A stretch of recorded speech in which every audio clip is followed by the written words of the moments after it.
A long time ago, in an Adam's kitchen far, far away, four brave girls set out to test the differences of four different 9x5 loaf pans, aluminum, ceramic, glass, silicone. In order to keep the experiment constant, the cake mixes were made in the same batch and cooked at the same temperatures. To test these differences, they used a simple recipe of canned pumpkin and cake mix to create 5 pumpkin cakes. By observing their cooking times, appearance, and consistency, we will see how the pans change the pumpkin cakes inside and out.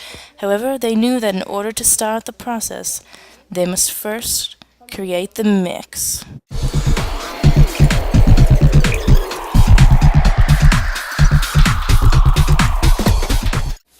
Don't forget to heat your oven and spread your mixes through the pans evenly.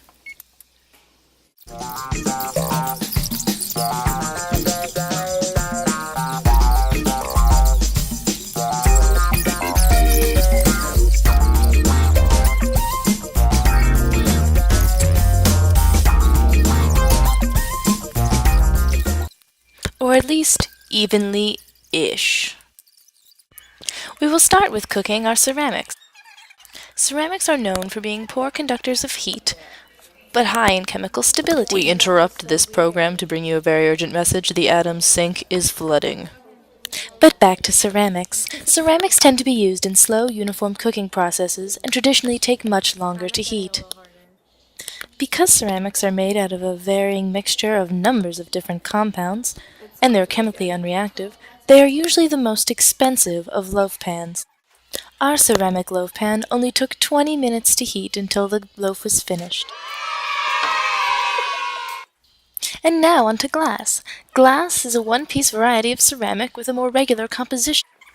In order to bake glass in ceramic loaf pans, modern metal ovens can't store as much heat, and they must cycle larger temperature fluctuations. Glass is the second most expensive pan and also a poor conductor of heat. Our pan took 30 minutes to cook the loaf completely.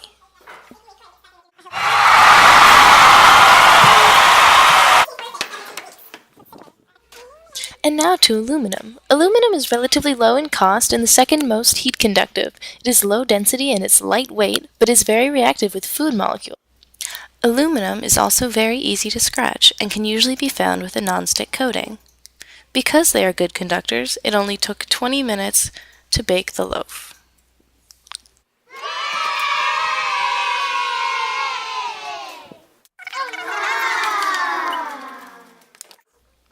And now to silicone. Silicone is constructed of polymers, which are chemical compounds consisting of long chains of molecules tied together. They are non-stick and chemically inert. Silicone is quite flexible and easier to wash. In our experiment, it took silicone 30 minutes to bake the pumpkin loaf.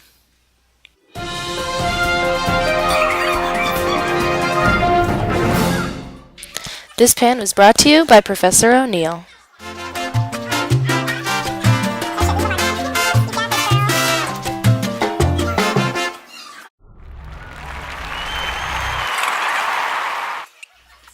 With all of our cakes finished, it was time to start the taste testing process. At this point, we began to dissect the loaves for further inspection. While the glass piece came out easily, the ceramic piece was undercooked and could barely come out without breaking. The aluminum piece came out quite nicely and had a drier end than the ceramic piece. Silicone was the problem child, however, and could not come out without breaking. So much for a non-stick pan. Out of all the cakes, it was very obvious that aluminum and glass were the only two with a finished structure. Silicone was still squishy and ceramic was barely cooked. And so, with the help of the Adams basement oven and the force, the girls baked their 4 loaves successfully.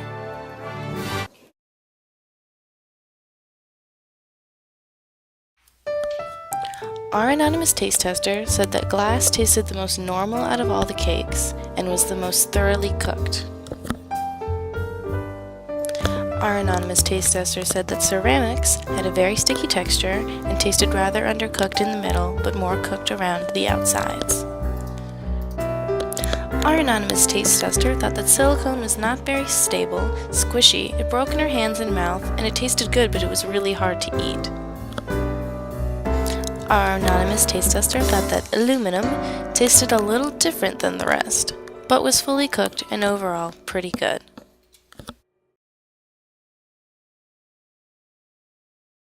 Okay, but can you tell me in English how they all taste it? Yeah.